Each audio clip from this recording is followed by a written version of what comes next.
আজই ডাউনলোড করুন আর এনজয় করুন আপনার পছন্দের শো। একটা অযোগ্য মানুষ পরিবারের সম্মান নিয়ে যে ছিনিমিনি খেলে, সে যেন সবার সঙ্গে নিজেকে এক আসরে না বসায়। জানিয়ে দিস ওকে। রাজীব, ওকে বলে দাও ও দিদির এক্ষুনি পা ধরে ক্ষমা চাইবে, নইলে এই বাড়ি থেকে বেরিয়ে যাবে। দিদি, আমার চোখে তুই দেবী। সেই দেবীর দুটো পা ধরে ক্ষমা চাইতে ওর কোথায় অসম্মানে লাগে সেটা আমি দেখতে চাই। রাজীব, ওকে বলে দাও ও দিদির এক্ষুনি পা ধরে ক্ষমা চাইবে, নইলে এই বাড়ি থেকে বেরিয়ে যাবে।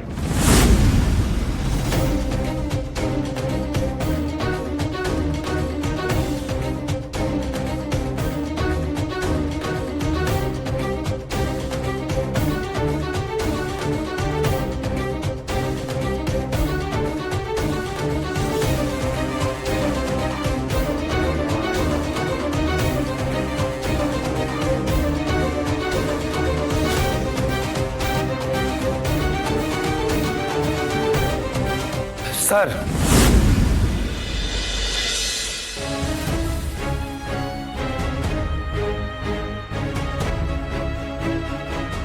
স্যার বলছিলাম যে আর কিন্তু বেশি সময় নেই, আপনাকে এবার মিটিং অ্যাটেন্ড করতে হবে।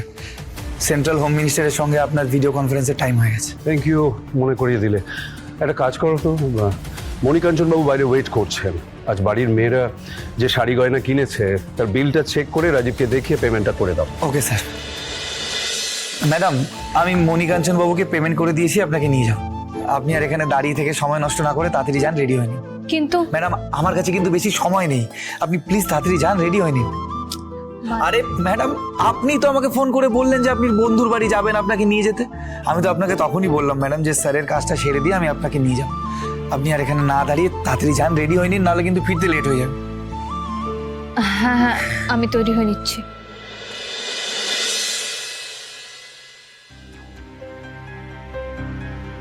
পিকু, আয় না আমার সাথে একটু। শুভ, তুই আমার সঙ্গে এসো, মণিকাঞ্চন বাবুর ম্যাটারটা তোমাকে একটু বুঝিয়ে। হ্যাঁ চলুন।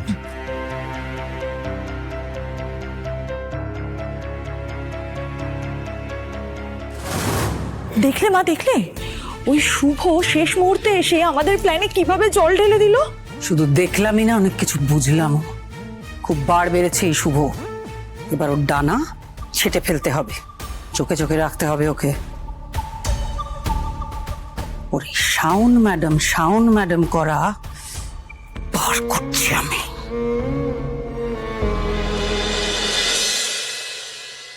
স্যার, আপনার টাকার বেশিরভাগটাই চেকে পেমেন্ট করে দিয়েছেন, আর বাকিটা ক্যাশ আছে, একবার একটু গুনে নিন প্লিজ। টাকাটা যখন তোমার হাত থেকে নিচ্ছি তখন কিন্তু গোনার কোনো প্রশ্নই আসে। ও, আর একটা কথা, এই বাড়িতে আমার খুব ভালো বিক্রি বাট্টা হয়েছে, তাই আমি তোমাকে এই উপহারটা দিতে চাই। উপহার? আপনি উপহারের নামে আমাকে ঘুষ দিতে চাইছেন? সরি, আমি এটা নিতে পারবো না। আরে না না, ঘুষ দিলে তো আমি আগেই দিতে পারতাম, কারণ তখন আমার একটা স্বার্থ থাকতো, কিন্তু এখন তো আমার হাতে পেমেন্ট এসে গেছে, আমি ঘুষ কেন দিতে যাব?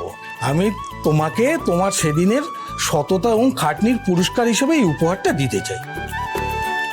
এটা নিলে তোমার কোনো দোষ হবে না, তাই আপত্তি না করে বাড়ির মেয়েদের দেবে, দেখবে খুব খুশি হবে।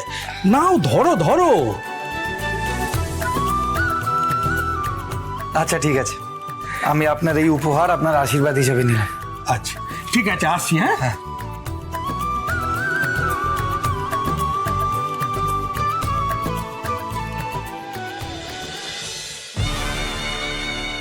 বাহ, ভেরি গুড। কিন্তু তোমাকে সব থেকে বড় গিফটটা তো আমি দেব শুভ, যেটা পেয়ে তোমার মুখে হাসি নয়, চোখে জল আসবে। হ্যাঁ, আমি তো শ্রীপর্ণাকে মেসেজ করে দিলাম, এবার আমি কি করি মেসেজটা ডিলিট করি? এই এই একদম না, একদম না। কেন ডিলিট করবি? তুই তুই জানিস না দাদা ভাই, তোর এই সামান্য একটা টেক্সটে শ্রীপর্ণা যে কি খুশি হয়েছে। তুই তুই খামোকা কেন ওই মেয়েটার খুশিটা নষ্ট করবি? হ্যাঁ, তুই আমার কথাটা বুঝতে পারছিস না? তুই প্লিজ আমাকে ফোনটা দে। একদম দেবো না, একদম। আজকে তুই সারা রাত ফোনটা পাবি না। তার থেকে বরং তুই শান্ত মনে ভালো করে শুয়ে পড়, আর শ্রীপর্ণাকে আজকের দিনটার জন্য ভালো করে ঘুমোতে দে না রে। আমি দেবো না ফোনটা। Good night. কথাটা শোন, ফোনটা। এই মহাদেব, এটা আমি কি করে ফেললাম? এতদিন আমি শ্রীপর্ণাকে মেসেজ করিনি, তাতে আমাকে মেসেজ করে পাগল করে দিয়েছে। আর এখন আমি মেসেজের রিপ্লাই দিলাম, তাহলে তো আমাকে মেসেজ করা থামাবেই না। শুভ, তুই এটা কি করে ফেললি শুভ? তুমি আমাকে শ্রীপর্ণার হাত থেকে বাঁচিও প্লিজ।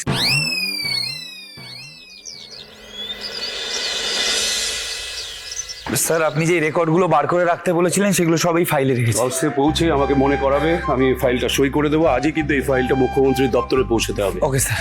আরে দিদি, আয় আয় আয় আয়, একটা খুব গুরুত্বপূর্ণ কাজে যাচ্ছি, কাজটা মিটলেই বাড়ি ফিরে আসবো। বাহ, খুব ভালো। সাবধানে যা, যে কাজে যাচ্ছিস কাজটা সফল হোক, তুই ভালো করে ফিরে আয়। তুই আশীর্বাদ করলি না, আর কোনো বাধা আসবে না। সাকসেসফুল আমি হবই। আসি রে।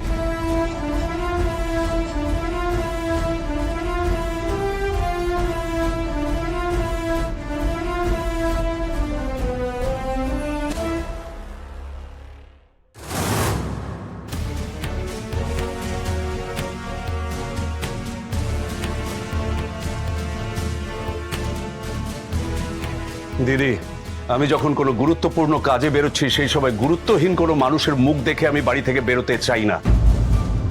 বরং এই বাড়ির যারা ভালো চায়, পরিবারের যারা হিতাকাঙ্ক্ষী, তাদের মুখ দেখে আমি বেরোতে চাই।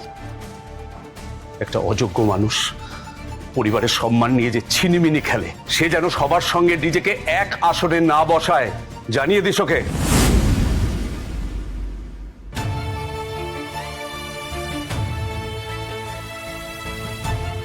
একটা কথা তোমাকে কতবার বোঝাতে হবে বলো তো শাওন? বেবিকেও যদি একটা কথা ভালোভাবে বলা হয় ও কিন্তু সেটা শোনে, কিন্তু তুমি কেন শোনো না? এই যে বীরু একটা ইম্পর্টেন্ট কাজে বেরোচ্ছে, তুমি ওর মুখের সামনে এসে দাঁড়িয়ে পড়লে, বীরুর মুডটা খারাপ হয়ে গেল, তাই তো? এবার যদি কাজের জায়গায় গিয়ে ভালো মন্দ কিছু একটা হয়ে যায়, সেটা দায় কে নেবে বলো তো শাওন মা? স্যার, আমাদের কিন্তু মিটিং এর জন্য দেরি হয়ে যাচ্ছে। দিদি, ওকে ওর অধিকারের জায়গাটা বুঝিয়ে দিস, ও যেন ওর লিমিটের মধ্যে থাকে। এই বাড়িতে আমার জীবনে যাকে আমি যে জায়গায় রাখবো তাকে সেই জায়গার মধ্যেই থাকতে হবে। ব্যাপারটা যেন ভালো করে মাথার মধ্যে ঢুকিয়ে নেয়। স্যার, আমরা এবার রওনা দিই।